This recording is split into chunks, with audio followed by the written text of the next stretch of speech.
Bonjour à tous et bienvenue chez Papy Vintage. Bienvenue à tous les vintage, ceux qui ont vécu et qui ont été bercés dans les années fin 70 jusqu'au début des années 90. Eh bien, bienvenue à vous.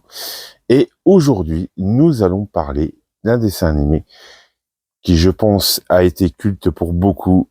C'est l'Inspecteur Gadget.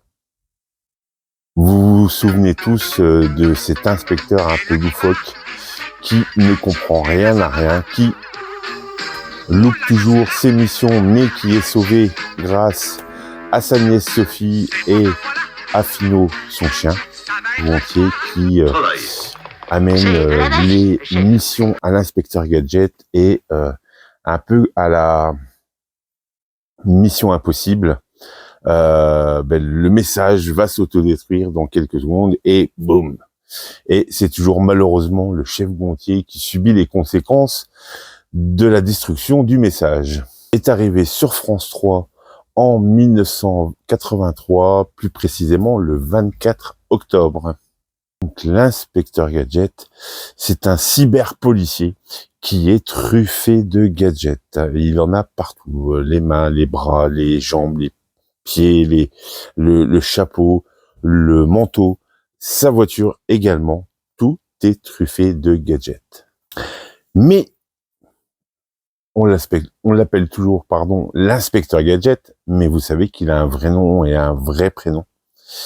En réalité, il s'appelle Augustin Tamar.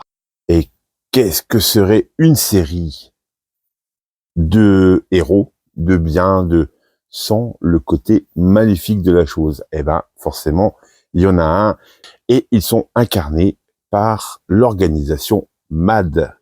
Et MAD, ça veut dire méchant, affreux, diabolique, dirigé par l'infâme Dr Gang, que l'on ne voit jamais à part un gant en fer avec, vous savez, le poignet, le bracelet à pointe, et avec son animal de compagnie, Matcha, un bon gros chat gris qui est très stupide aussi.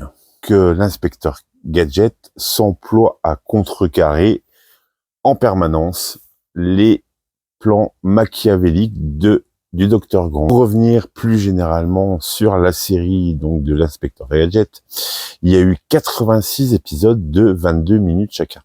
Et si vous vous souvenez, à la fin de chaque épisode, il y avait une petite leçon de morale. C'était très en vogue à cette époque-là. Vous pouviez retrouver ça aussi dans Masque, dans les Mini-Pouces et d'autres. Et le problème, c'est que l'inspecteur Gadget faisait toujours son discours moralisateur, bien souvent à Sophie, mais pour lui, ça se terminait toujours mal. Le saviez-vous? À la base, normalement, l'inspecteur Gadget devait porter, comme moi, une petite moustache. Et donc, on le retrouve dans l'épisode pilote qui a été diffusé aux États-Unis, mais de peur que on leur cause un procès parce qu'ils ressemblaient de trop à l'inspecteur Clouseau, malheureusement, ils ont supprimé l'idée de la moustache. Et cet épisode pilote, on le retrouve. Il a été transformé grâce au doublage vocal en l'épisode 14 quand Gadget se retrouve au sport d'hiver. Voilà. Il y a encore une petite anecdote. Il y a eu également 2 adaptations de l'inspecteur Gadget en film. Le premier joué par Matthew Broderick, et le deuxième par French Stewart. Donc, on retrouve les mêmes codes que dans la série animée de l'inspecteur Gadget, avec plein de gadgets, avec la voiture qui se transforme, avec voilà.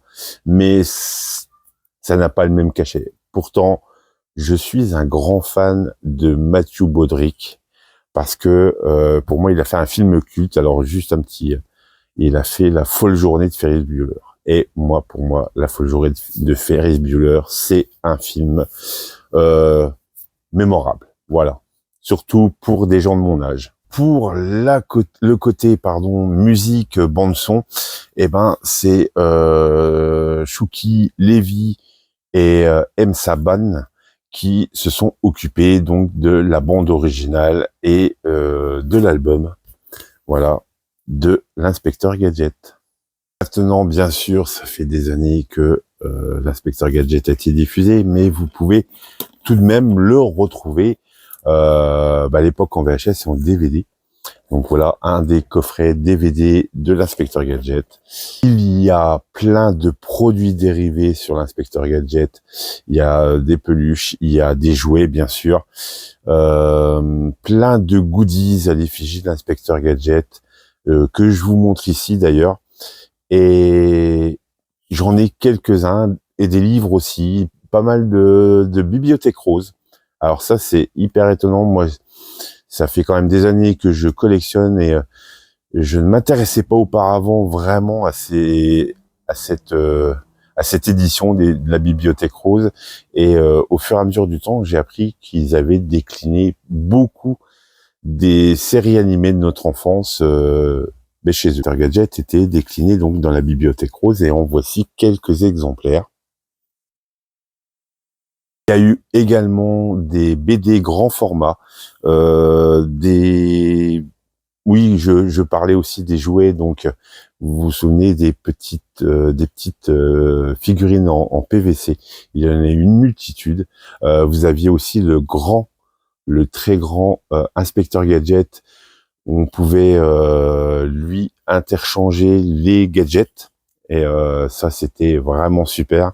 Et également la voiture, la Mad Mobile et la Gadgeto Mobile. D'ailleurs, en voilà un petit exemplaire de la Gadgeto Mobile. En voici un d'exemplaire des BD grand format. Vous voyez, vous retrouvez le logo France 3. Je vous montre également quelques figurines en PVC de l'Inspecteur Gadget. Donc là, hop, Sophie et son fameux chien Fino. Voilà. Et donc, si vous aimez comme moi l'Inspecteur Gadget, merci de m'avoir suivi, merci de m'avoir écouté, de m'avoir regardé. Et je vous donne rendez-vous à la prochaine fois. Salut les vintage!